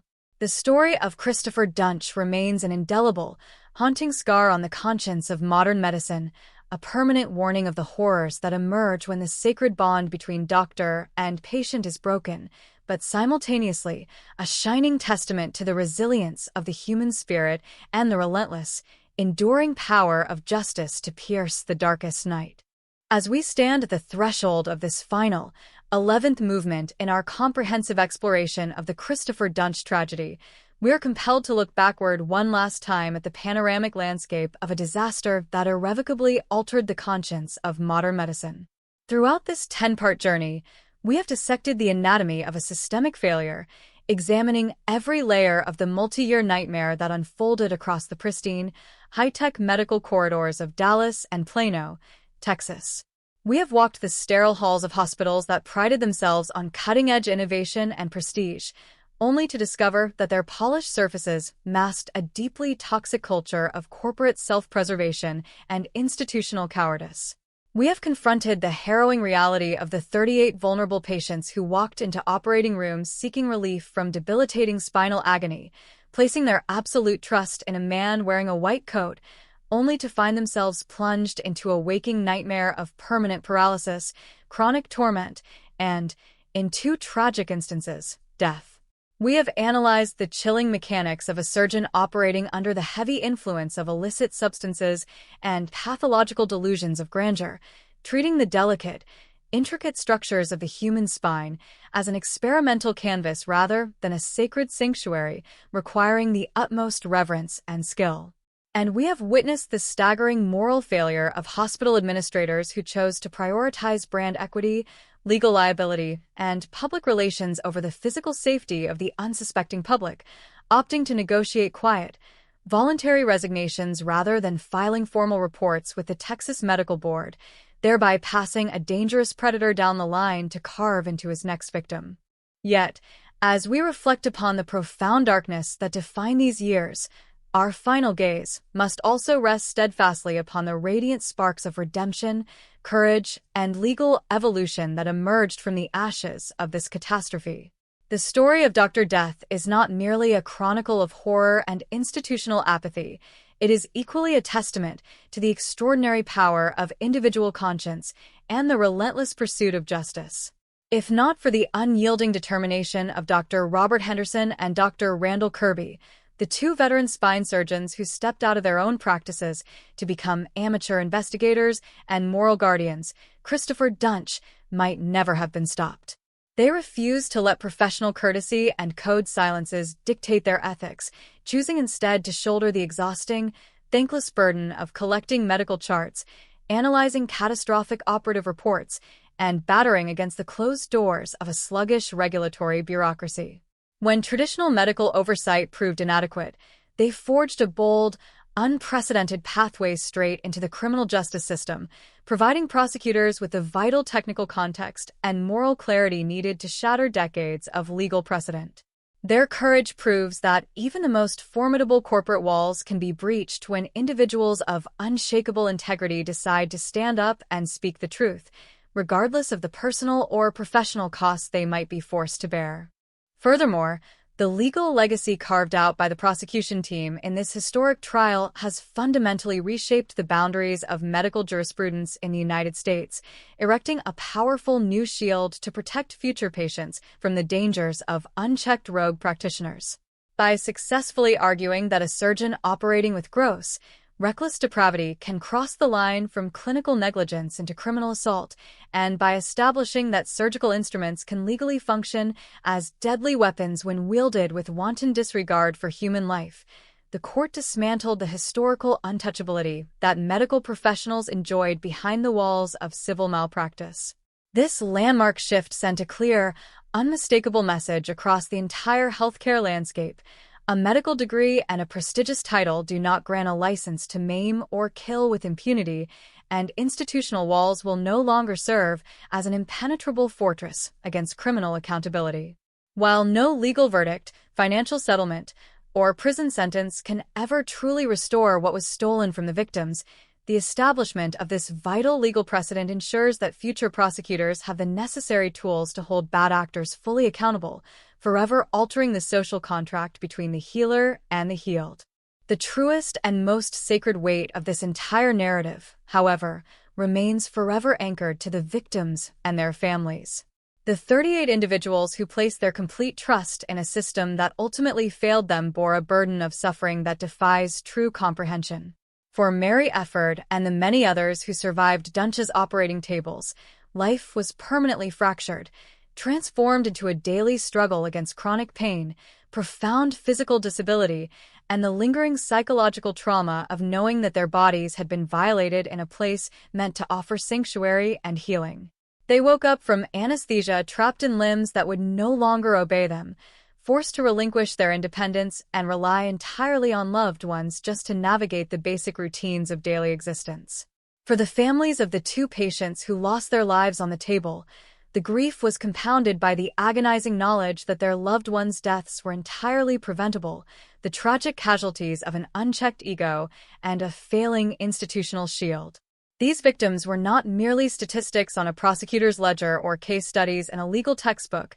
They were human beings, mothers, fathers, grandparents, and workers who trusted the system and paid an unimaginable price for its structural decay. Their resilience in the face of such overwhelming devastation and their willingness to share their harrowing stories formed the true emotional anchor that drove the pursuit of justice, ensuring that the voices of the silenced were finally heard in the highest halls of the law.